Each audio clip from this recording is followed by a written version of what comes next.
এবার নামখানার ছবি দেখাবো। নামখানায় দেদার ম্যানগ্রোভ গাছ কাটা চলছে, ম্যানগ্রোভ কেটে সাফ করে দেওয়া হচ্ছে এবং সেই ম্যানগ্রোভ কেটে মাছের ভেড়ি। নারায়ণপুর গ্রাম পঞ্চায়েতের ঈশ্বরীপুর এলাকার ঘটনা। হাতানিয়া দোয়ানিয়া নদীর পাড়ের জঙ্গল কেটে সাফ হচ্ছে। আমাদের সঙ্গে রয়েছেন প্রতিনিধি বিশ্বজিৎ। বিশ্বজিৎ, একের পর এক ম্যানগ্রোভে কাটা হচ্ছে, প্রশাসনের নজরদারি নেই?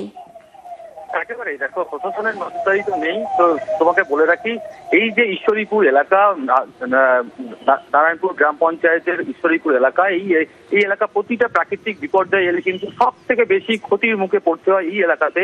এবং সেখানেই যেটা দেখা যাচ্ছে যে নদীর চরে, একেবারে হাতানিয়া দোয়ানিয়া নদীর যে চর, সেই চরে গজিয়ে উঠেছে ম্যানগ্রোভ। এবং সেই ম্যানগ্রোভ কিন্তু স্থানীয় কিছু মানুষজন তারা জ্বালানির কাজে ব্যবহার করে বলে সেই ম্যানগ্রোভ কিন্তু একেবারে হাজার হাজার গাছ কেটে পুরো পরিষ্কার করে দেওয়া হচ্ছে। এবং এটা আজকের নয়, বেশ কিছুদিন ধরে কিন্তু এই ঘটনা ঘটছে এবং প্রশাসনের নজরদারি এড়িয়ে এই কাজটা করা হচ্ছে বলে অভিযোগ। এর পাশাপাশি যেটা বলছিলাম যে প্রাকৃতিক বিপর্যয় আমরা বারে বারে দেখেছি, এই যে ঈশ্বরীপুর এলাকা বারে বারে ক্ষতিগ্রস্ত হয়েছে, বাঁধ ভেঙে গিয়েছে, জল ঢুকে গিয়েছে, মানুষজন প্লাবিত হয়ে পড়েছে, ঘরের মধ্যে আটকে পড়ে রয়েছে, এরকমও ঘটনা ঘটেছে।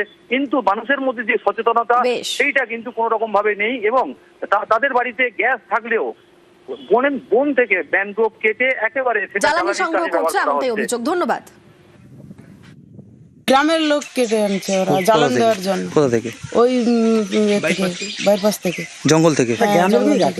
না, এই গাছগুলো তো বিভিন্ন ঝড় ঝাপটায় তো আপনাদেরই কি রক্ষা করে, এইগুলো কি এইভাবে কাটা হচ্ছে? ওরা বলছে না তো কিছু, মানে ওরা এইভাবেই কাটে। সবাই কেউ দেখান নেই? না, কেউ দেখান নেই। এর প্রচুর সংখ্যক গাছ পড়ে রয়েছে। আপনি গিয়ে দেখুন না, প্রায় সবার বাড়িতে বাড়িতে পাবেন। আপনাদের মুখ থেকে আমি শুনলাম প্রথমে, যেখানে আমাদের ফরেস্ট ডিপার্টমেন্ট এবং আমাদের যেটা ইরিগেশন ডিপার্টমেন্ট, এনাদেরকে নিয়ে আমরা বারবার আমরা কোঅর্ডিনেশন মিটিং করেছি এবং সেখানে প্রকৃতভাবে ম্যানগ্রোভ কাটাটা একেবারেই সেটা গ্রহণযোগ্যতা নয় এবং সেটাকে মানাও যায় না। সেক্ষেত্রে কিছু অসাধু ব্যক্তি যদি এই সমস্ত কাজ করে থাকে, আমার মনে হয় সেটা আমরা প্রশাসনকে জানাবো এবং তার দ্রুততার সঙ্গে যাতে সেই ব্যাপারে আমাদের প্রশাসন হস্তক্ষেপ করে।